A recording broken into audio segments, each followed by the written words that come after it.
Hello दोस्तों, मैं निहाल स्वागत करता हूं आपके अपने ही यूट्यूब चैनल ई स्पेशल पर। दोस्तों, आज का जो वीडियो है वो बहुत ही ज्यादा इंपॉर्टेंट होने वाला है, क्योंकि यह जो क्वेश्चन है कक्षा 10वीं के स्टूडेंट फ्रेंड्स का जो गणित आता है उसमें एक चैप्टर है जिसका नाम है त्रिकोणमिति। उसमें 8.1 का यह क्वेश्चन नंबर दूसरा है। चलिए जान लेते हैं कि आखिर यह क्वेश्चन कहता क्या है। दोस्तों, इस क्वेश्चन का कहना है कि दिए गए चित्र से निम्नलिखित का मान ज्ञात कीजिए। इसमें एक चित्र दिया गया है, एक त्रिभुज है जिसमें 3 भुजा है और सभी त्रिभुज में 3 ही भुजा होते हैं, लेकिन यह एक समकोण त्रिभुज है। इसमें एक कर्ण है, एक आधार है और एक लंब है।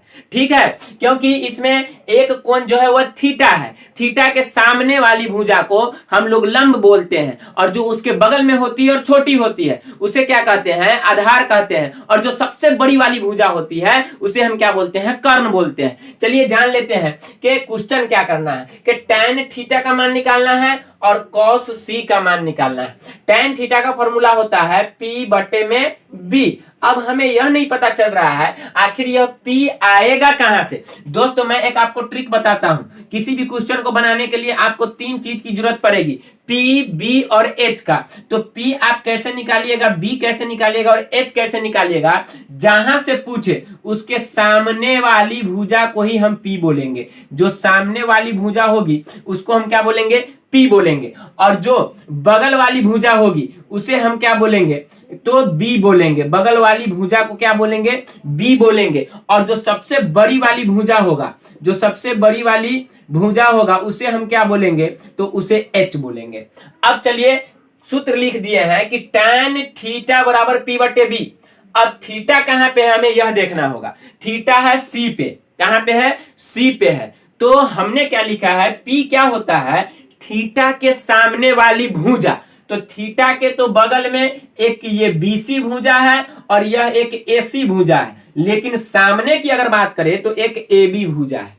क्या है? AB भुजा है। तो चलिए लिख देते हैं AB और बटे में क्या चीज? B। तो थीटा के बगल में तो 2 भुजा है, एक BC भी है और एक AC भी है। 3 और 5 में से बड़ी वाली कौन है? तो बड़ी वाली AC है और बड़ी वाली क्या होता है? H होता है। और हमको चाहिए क्या? B चाहिए। तो साफ पता चल रहा है कि इसमें BC जो है वह किसका मान है? तो B का मान है। चलिए मैं लिख देता हूं यहाँ पे BC। अब दोनों का मान रख दीजिए, आपका क्वेश्चन बन जाएगा। AB का मान कितना है? तो 4 है। और BC का मान कितना है?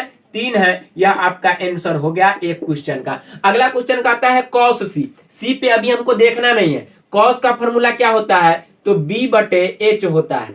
अगर यहाँ पे हम बात करें कि पूछ कहां से रहा है, तो C से पूछ रहा है। चलिए C कहां है वो देख लेते हैं। C यहाँ पे है।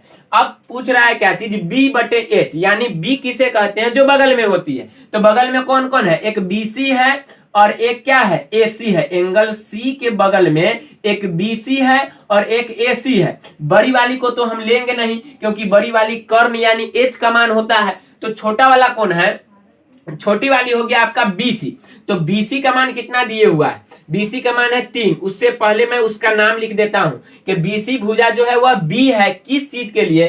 तो cos C के लिए। और H का मान कौन हो जाएगा? जो सबसे बड़ी वाली भुजा होगा। सबसे बड़ी वाली भुजा कौन है? तो AC है। तो चलिए मैं लिख देता हूं AC। अब BC का मान कितना है?